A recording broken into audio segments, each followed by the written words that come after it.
औज़ुबिल्लाहिमिनश्शैतानिर्रजीम बिस्मिल्लाहिर्रहमानिर्रहीम अस्सलाम वालेकुम। कैसे हैं मेरे प्यारे प्यारे व्यूअर्स। हम सब ठीक। आज हम बनाने जा रहे हैं ज़बरदस्त सा नाश्ता। सबसे पहले मैंने एक पैन लिया है, उसके अंदर मैंने डाले हैं 2 अदद मुनासिब साइज़ के कटे हुए धुले हुए प्याज। उसके बाद मैंने इसको थोड़ा सा ऑयल डाल के फ्राई कर लिया है और उसके अंदर मैं डाल रही हूँ अब एक मुनासिब साइज़ का कटा हुआ टमाटर और 2 से 3 कटी हुई हरी मिर्च। थोड़ा सा हिलाने के बाद इसके अंदर मैं डालूँगी थोड़ी सी लाल मिर्च और थोड़ा सा नमक। उसके अंदर और कोई भी मसाला नहीं जाएगा।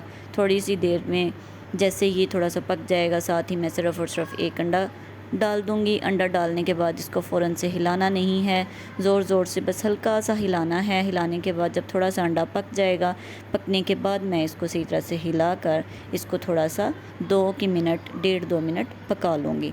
पकाने के बाद ये हमारा फाइनली मज़ेदार सा अंडा नाश्ते के लिए रेडी हो चुका है। एक अंडा कम अज़ कम भी 3 से 4 लोग अच्छे से नाश्ता कर सकते हैं इस एक अंडे के साथ। इस तरह से मैंने इसके ऊपर स्प्रिंकल कर दिया है अब हरा धनिया। ये देखें जी, हमारा अंडा हो गया है बिल्कुल रेडी। उसके बाद मैंने किए हैं 2 पेड़े किए हैं मैंने पराठों के लिए। पराठा मैंने बहुत कम से देसी घी में बनाया है। फाइनली हमारा पराठा भी रेडी हो चुका है और साथ हमारा अंडा। और अब मैं करने लगी हूँ एक हैवी सा नाश्ता।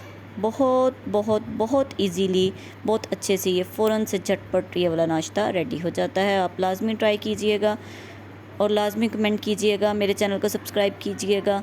Thank you so much. अल्लाह हाफिज़।